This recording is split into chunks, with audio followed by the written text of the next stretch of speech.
ദൈവത്തിന് സ്തുതി. പ്രഭാതകിരണത്തിലേക്ക് സ്നേഹവന്ദനം. ഭാഗം 2418.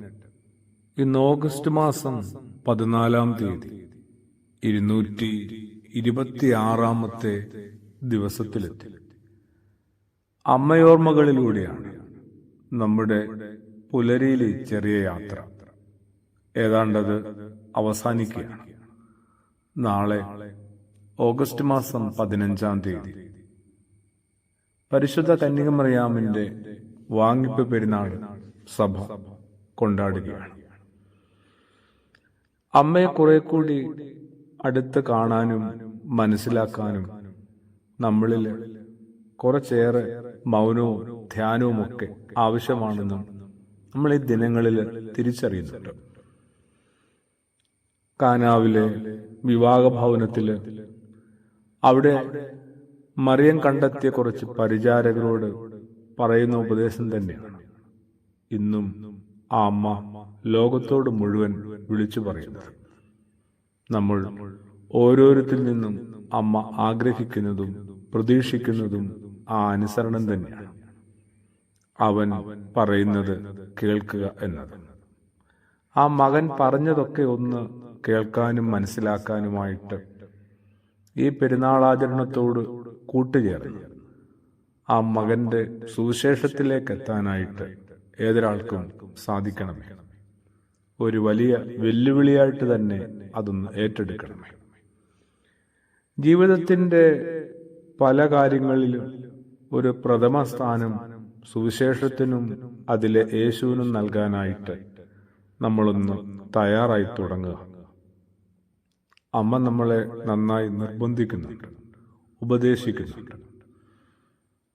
അതൊരു വളരെ നിർബന്ധപൂർവമുള്ള ഒരു ഓർമ്മപ്പെടുത്തലാണ്. അവൻ പറയുന്നത് അനുസരിക്കണം. കാനാവില് ആ വിവാഹ ഭവനത്തില് ഇല്ലാതെ പോയ, കുറഞ്ഞുപോയ, തീർന്നുപോയ വീഞ്ഞിന്റെ അഭാവത്തെയൊക്കെ മകനിലൂടെ പരിഹരിച്ചെടുത്ത അമ്മ. യോഹന്നാൻ ശ്ലീഹ പിന്നീട് ആ സംഭവത്തിന്റെ പശ്ചാത്തലത്തിൽ അമ്മയെക്കുറിച്ചൊന്നും മിണ്ടുന്നില്ല.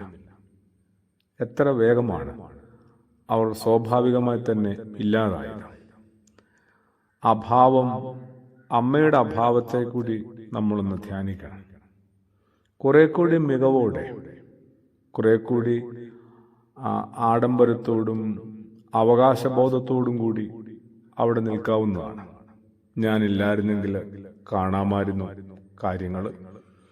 അതെത്രമാത്രം അപകടം നിറഞ്ഞതും അപമാനകരവുമായി മാറിയേനെ. ഞാൻ ഒറ്റയൊരാൾ ഇടപെട്ടതുകൊണ്ടാണ്, എൻ്റെ കഴിവും പ്രാപ്തിയും കൊണ്ടാണ് എല്ലാം പരിഹരിക്കാൻ സാധിച്ചത്. മകൻ തർക്കിച്ചിട്ടും കുറച്ചൊക്കെ മടി പറഞ്ഞിട്ടും എൻ്റെ നിർബന്ധം കൊണ്ടാണ്. ഇങ്ങനെയൊക്കെയുള്ളൊരു രൂപത്തിലും ഭാവത്തിലും വർത്തമാനത്തിലും ഒക്കെ ആയിട്ട് മറിയത്തിന് അവിടെ വീണ്ടും നിലനിൽക്കാമായിരുന്നു. എന്നാൽ വെള്ളം വീഞ്ഞായ സംഭവത്തോടുകൂടി മറിയവും അപ്രതീക്ഷിതമാവുക.